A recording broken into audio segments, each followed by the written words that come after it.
now January, which means we have nearly been in our house for a year, which is incredible. We have nearly finished our interior renovation over that time, and I'll be sharing more of that to come in the following months.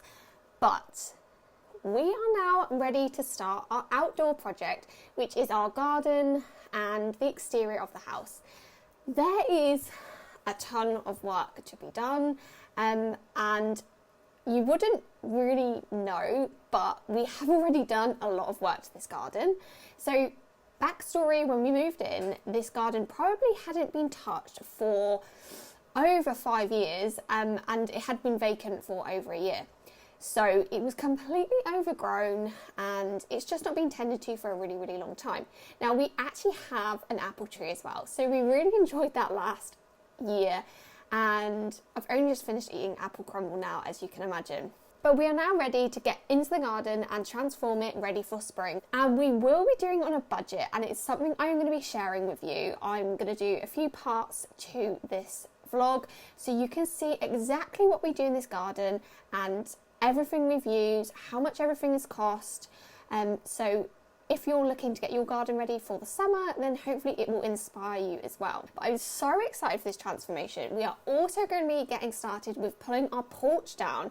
A porch is so practical, like, don't get me wrong, but it's ruining the house like our conservatory did because it's been poorly fitted, and over time it's letting water in, which has affected the inside of the house.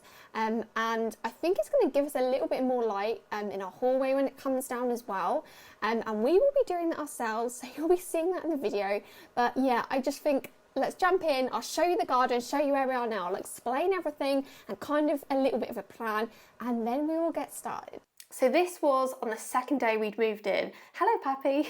And we basically couldn't let Pappy out into the garden until we'd cleared it because there was debris and stuff everywhere, which is why I'm filming in the very bad conservatory. The glass had blown, which is now completely gone, but it just gives you a good idea of the space that we had prior to getting started on the garden. Now, as you can see, we have 2 sheds. We have one which is next to the conservatory. We've got one down the end, and there is literally stuff everywhere. I'm not exaggerating when I say we literally found all sorts in that garden. There was train sets, there was toilets, and basically it seems that it was just used as a dumping ground for a really long time. This garden was clearly loved at one time. Unfortunately, the lady who passed away had dementia, so the garden hadn't been touched for a really long time, and we really did have our work cut out. There was 4 of us working in the garden on the first day, and unfortunately I didn't film any of it because, as you can imagine, when you're doing the work yourself, it is so exhausting and you can't keep moving a camera around. But this was the evening that Pappy was finally allowed out to find and sniff his new space, and as you can see, we made epic progress in that one day. We completely cleared the path, so it was perfect for Pappy to explore. He wasn't going to hurt himself. The shed was literally gone within an hour, thanks to James, and we've also cut a tree off that was a tree trunk that was in the middle of the garden, which you can see there. So we had a blank canvas, and obviously we knew we weren't going to be starting on the garden until this year, and this is it today. So funnily enough, it does look quite different, and we have actually done so much work out here despite it looking the same. So this is our little side section at the moment, and what we're kind of thinking for this section, it almost lends itself to like a barbecue area, a pizza oven maybe, and just having like a sofa set perhaps. No idea what we're going to do with the flooring, so please give me your ideas in the comments. This little side bit, as you saw previously, was so overgrown. We're keeping the 2 hydrangeas and we're literally de-weeding this. We're going to lay membrane and put bark chips over it for the time being. It's incredibly muddy for Pappy, and we just want to make it look a bit nicer. This area here, it's not lawn, don't be surprised, but it is actually weeds. And this is our apple tree, and we've left one other tree here as well. Prior to to this, there was actually loads of trees. What we've got here is the shed, which we are keeping. And this was literally littered with weeds. Like, I'm not joking how bad it was. We did so much work before winter, just stripping it back because we knew the weeds wouldn't start growing. And we've really churned the soil up in this space. And as you can see, the back is just kind of like stone, and we've got old fencing here. The garden needs the full works, and this is why we're really trying to keep to a budget, having just renovated the interior of the house. We are going to be doing it in a cost-effective way. We're not going to be doing anything major. We will be putting fresh lawn down, probably turf, because it will be quicker than using seeds. And this is the side of our house, and we've got the side gate here, which we're going to try and just reuse what wood is there and just put a new door on. This was initially used for cold storage that you can see there now, and we've also got loads of rubbish for the tip. But this is the garden as a whole, and we've got so much to do, and I can't wait to share plans with you, but we are going to really keep this a simple renovation to keep costs down.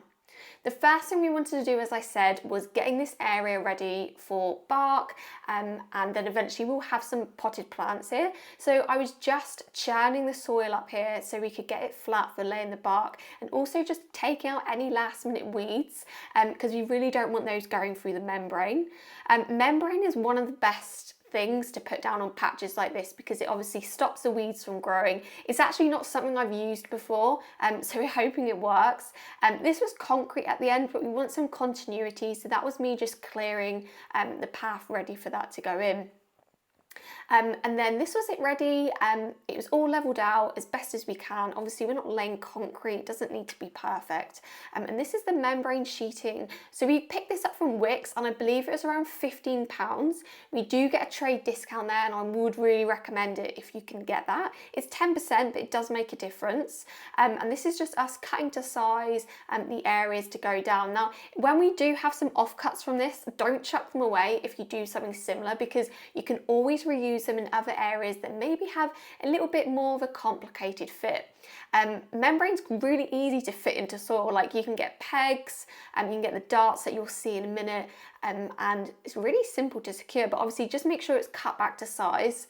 And then that's just me helping finish off. I'm not the best at stuff like this, but I do make a really good labourer, and I was really tired after just weeding and obviously taking the porch down, which you'll see later on in this video.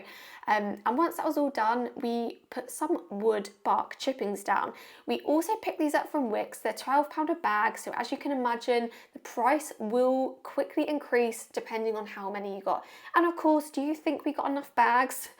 We picked up two initially, £12 each, but it wasn't enough. So we've since gone back, we bought another 3 bags, because even if it's too much, we will be using them elsewhere in the garden. But they're really, really easy. They just make the area look a bit better already. Remember, this garden isn't finished yet, but we just laid them all out. We raked them out to make them slightly flatter. And you know, this area, I was considering planting loads of plants here, but kind of just have to think about cost at this point.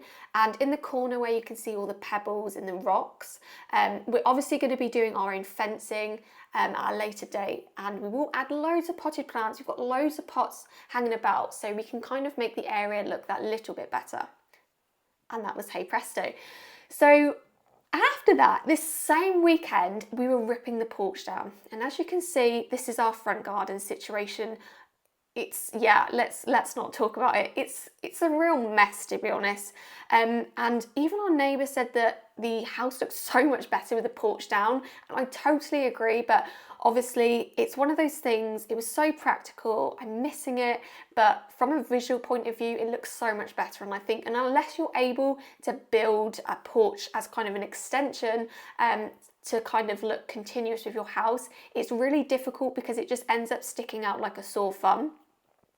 But anyway, this took probably half a day to rip down. James is really good with basically all kinds of building. He's done pretty much all of our house himself, and I do help where I can with labouring.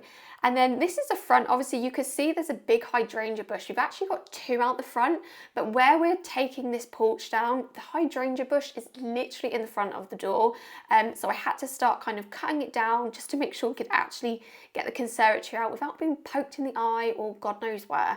I'm not sure if we'll keep that. Let me know what you think. We're definitely keeping the other hydrangea bush because I just love the colour in kind of the spring and the summer. And we've got some gorgeous trees out the front which flower from spring onwards. So we're definitely not getting rid of them, but we kind of need some ideas about how to finish off kind of the concrete pad that's being left behind.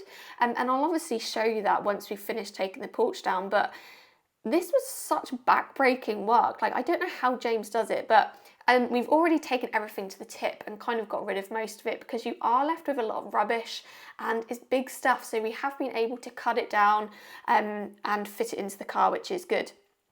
It just feels so good that we've got rid of this now. It's been a long time coming and I cannot wait to show you what it looks like now. And don't be alarmed, but it actually looks pretty bad at the moment. You've got to trust the process, right? But we will be getting the house rendered later this spring. And this is how it is looking now. And I know it's a little bit of a shock. I think the white around the door is what makes it stand out and look a little bit worse. But this is what we are left with. So do let me know your thoughts on the concrete pad at the front and what you might do to it. We do have some ideas. We're obviously not putting another porch back in its place, but we'd just be interested to get your ideas on what you might do to it. So next steps, we are getting the house rendered. Now this probably won't be until early March when the weather's a little bit better, and that is going to be the biggest transformation. We still need to choose paint colours and stuff. We'll probably be doing a large proportion of the painting ourselves. But once the house is rendered, we can crack on with the garden, we can get it all finished. So keep your eyes out for part 2. I can't wait to share more. Hope you enjoyed watching today's video. And if you do like videos like this, renovations, home decor tips and anything to do with paint, then I post loads of videos about this. I post weekly, so please hit that subscribe button and I look forward to seeing you on my next video.